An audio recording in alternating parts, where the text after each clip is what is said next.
This is Wildmender, a desert gardening survival game that has you explore the world, collect plants to grow, craft, decorate, and harness magical essence to grow your oasis. Transform a dry and empty desert into a colorful, lush paradise, all through the upkeep and cultivation of dozens of plant species. Wildmender was also kind enough to sponsor today's video, so thank you so much to the team for supporting me and the channel. Wildmender is available for purchase on Steam, Xbox Series X and S, and PS5. It's also on sale starting today, December 21st until January 4th. Pick up a copy as a last minute gift, or for yourself to play, or both. Since the game supports up to 4-player multiplayer, it's the perfect game to play with family and friends during the holidays. So, how are we going to turn this desert into something beautiful? We have quite a bit of work to do, so let's get started. We start off in the desert, of course, with our trusty bottle and thankfully a flowing spring that will provide us water to stay hydrated. And trust me, we're gonna need a lot of water in the desert here. Guided by a mysterious figure, we collect a few materials to craft a workbench, and with our workbench we can make some essential tools that we'll need on this journey: a sickle to chop trees and plants, and a shovel to dig up materials and terraform the earth. We collected a few seeds while picking up those materials, so let's go ahead and plant them near the water where the ground is nice and wet. After collecting some more materials, specifically copper, we can craft a copper mirror that allows us to channel our magic into energy beams to fight monsters, so let's go fight a monster. We can also use the mirror to deflect these pesky little laser beams and easily defeat the enemy. Our mysterious figure's name is Vidius, and they don't have a lot of memories, but they guide us using whatever knowledge they can remember. And with the help of the wonderful Captain Quack, we go on our first journey across the sand for pieces of Vidius that have been scattered around the map to help restore their memories. And I died. It's okay though. I respawned back at our base and I had to equip my frog hat. It's a DLC, okay? That's obviously why I died, because I didn't have my frog hat on. Totally. Quack and I also had quite the journey, gathering food and making sure our hunger meter was staying at least somewhat full. Oh, this thing was poisonous. What? Not the fruit. I ate a mushroom. Oh no. Mario, you lied to me. In Wildmender, you have a hunger and thirst meter that go down over time, and things like the hot midday sun will make you even thirstier. So we had to make sure our water bottles were always full. And you know, this ain't a Stanley, but it'll do. Now that we were a little more prepared, we made journey number 2 to get the pieces of Vidius that we had a small setback getting the first time, successfully defeated the laser beam guy, and gave the pieces back to Vidius. Our spring has slowly been soaking the sand around it, creating more suitable land to grow plants, which is exactly what we need. We only have a few things planted at this point, but it was looking much better than when we first started, honestly. I was also taking on the backbreaking task of digging out some of the land to spread our little rivers further, while Quack was off doing who knows what.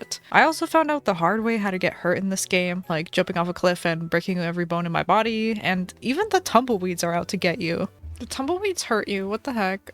No one is safe, but we are on a mission. We have an oasis to build. So I got to work putting down a garden bed for those extra special plants and built a nice little bridge so that we could cross the water. I even started placing down some pathing so we know where to walk. Honestly, thank goodness, because I was so lost before this. I had used up a lot of materials at this point, so Quack and I ventured to a forest to explore a little more and gather more stuff, of course. And I guess we were in a journey-y mood because we made another journey across the desert to find the temple of the goddess of water and leave her an offering. But as soon as we did that, a bunch of enemies spawned and I had some issues.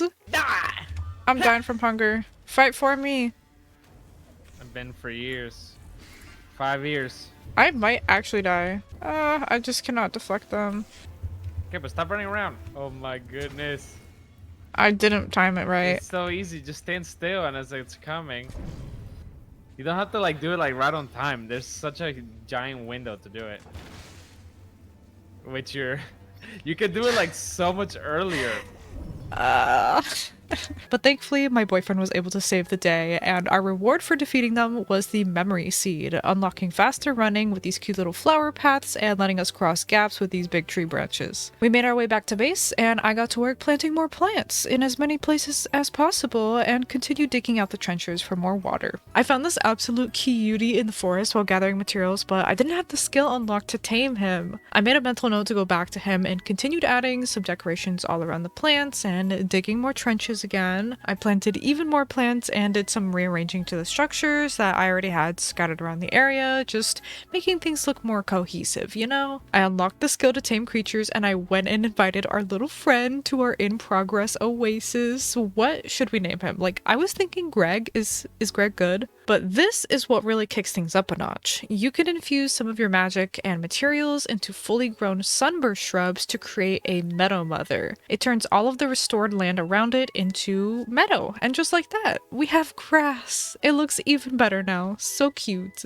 I found a mushroom umbrella, which was handy to keep the sun off my back, and kept myself busy planting more and more greenery around the base and adding more paths and things as well. Then some wraiths started to attack, and I had to defend my poor, helpless plant babies. At this point, my boyfriend had already gone to bed as I was glued to my computer playing this game, so I'm just fighting off these monsters as a single plant mom today. But speaking of plant mom, in real life, I am not a plant mom. I couldn't even keep succulents alive. Any potted plants I ever buy and put outside always die, and I usually don't have any inside the house just because my cats love to chew on them. I would say that I have a black thumb. I cannot keep up with plants in real life, so it is really satisfying to play Wildmender as someone again who doesn't really deal with a lot of plants in real life, because I can get all of my chaotic plant energy out in this game. Like, I know if I had a green thumb and cats that didn't like to eat plants, I would be a plant mom and my house would be overrun with plants. So again, it's nice to get that energy out and just to experience all of these things and keeping up with them in a virtual way, you know? And when they die in the game, at least they're just dying in the game and not in real life and making me sad. Then I started placing down some of these stone walls. I meant to do this much earlier, but I only just now got around to it. I actually really like what Wildmender does with your structures. Instead of having to tear it down and replace a different type, like for example, tear down the stone wall to place a wooden wall, you can just interact with the stone wall and you can upgrade it to a wooden wall without having to move it or break it down or anything like that, which I think is a really good detail, and I do appreciate that as someone who's an avid decorator in video games, okay? It's the little details like that that make decorating and designing just so much easier and a lot more enjoyable. But I'm gonna go ahead and start wrapping up with some of my final thoughts before I show you a quick little final walkthrough of how my area turned out.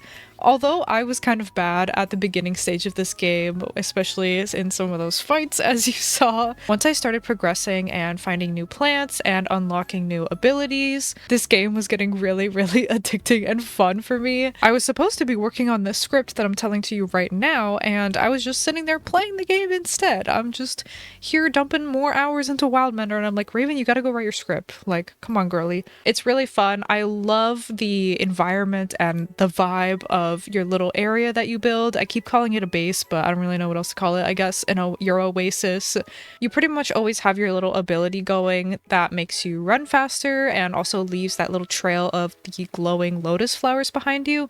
And it's really cute, especially in your little oasis. You just got these glowing flowers everywhere.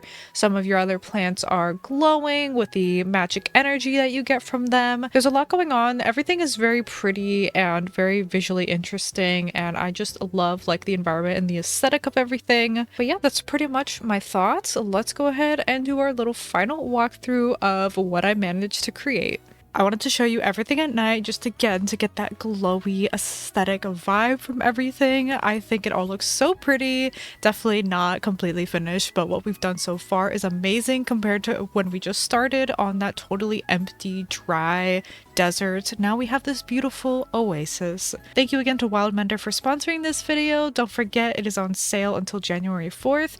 Thank you so much for watching, and I will see you in the next one.